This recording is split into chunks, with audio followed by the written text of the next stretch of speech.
My girlfriend was at her lowest, I broke up with her. Years later, after she found success and fame, she used every means possible to marry me. Everyone said I was her one true love, her most treasured husband. But in reality, every night she brought a different man home, shattering my heart and turning me into a laughingstock. I never fought back. I never cried or argued. I simply moved into the study, quietly staying out of her way. She hated that. One night, furious, she kissed me roughly and whispered, "Aren't you jealous?" What she didn't know was that I was sick. While she spent each day trying to hurt me, I was silently counting down how many days I had left to live. In the 3rd year of our marriage, my wife, Claire, started keeping a young, handsome college student. His name was Ryan. He was tall, good-looking, and exactly Claire's type. She kept him around for over 6 months, longer than any of the others. My friends warned me to be careful. They said Claire seemed genuinely attached to Ryan. The first time I met him was on my birthday. That morning, I'd woken up with a nosebleed that wouldn't stop. At the hospital, the doctor told me I probably wouldn't live past spring next year. I nodded calmly and said, "That's fine." I wasn't afraid of dying, I just didn't want it to hurt. There was an expensive medication that could ease the pain, but I didn't have enough money to afford it. So, I went to Claire's office to ask for help. That's where I ran into Ryan. He had just graduated and was working as Claire's assistant. Claire was in a meeting, so I sat in the lobby to wait.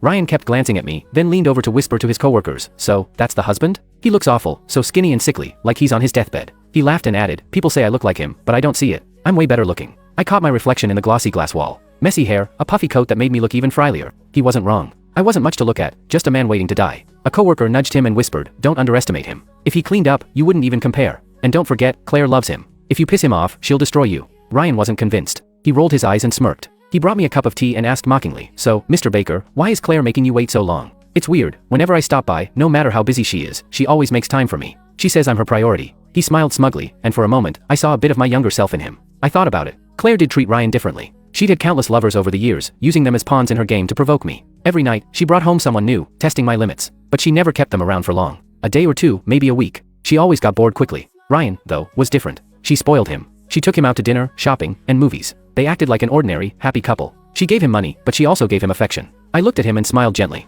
If you're so important to her, why settle for being her dirty little secret? You should convince her to divorce me and marry you instead. Ryan's expression darkened instantly. He glared at me, his voice shaking with anger. "You're the one who's useless here. You're nothing but a kept man. You only got to her first. But now? You're old, you're ugly. What could you possibly offer her?" His coworker hurried over, pulling him away, clearly worried I'd be upset. But I wasn't. I'd promised myself long ago that I wouldn't get angry because of Claire. I wouldn't feel sad because of her. And I definitely wouldn't stoop to competing with her lovers. She wasn't worth it. Ryan was pulled back by a coworker, but he lost his balance, fell to the ground, and shattered the teacup in his hand. Blood poured from the deep cut on his palm, pooling on the floor. Through the glass of the conference room, Claire saw what had happened. Under the watchful eyes of everyone, she threw down her papers, pushed the door open, and hurried over to Ryan. She grabbed his hand with visible distress, frowning as she examined his injury. Her voice was cold as she asked, "Who did this to him?" The coworker who had tried to help Ryan stepped back in fear, their face pale. I let out a dry laugh. It was me. And honestly, he deserved it. Ryan gritted his teeth and glared at me, then shouted, "Yeah, I deserved it. I fell for